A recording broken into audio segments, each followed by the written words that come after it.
पाक फौज में आला सतह के तकर्रुर और तबादले कर दिए गए। ISPR के मुताबिक core commander Peshawar lieutenant general Faiz Hamid को कोर कमांडर बहावलपुर, जबकि लेफ्टिनेंट जनरल सरदार हसन अजहर हयात कोर कमांडर पेशावर तैनात कर दिए गए हैं। लेफ्टिनेंट जनरल खालिद जिया को मिलिट्री सेक्रेटरी पाकिस्तान आर्मी मुकर्रर किया गया है।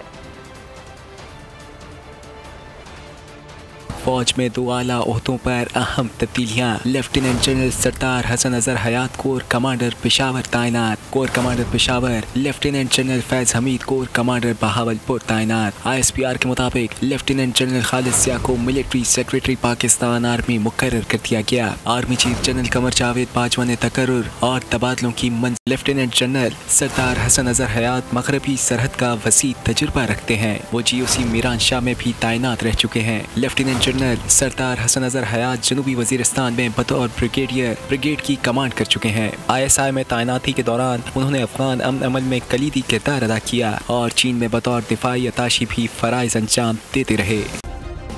सब्सक्राइब करें और बेल दबाएं ताकि कोई खबर रह न जाए।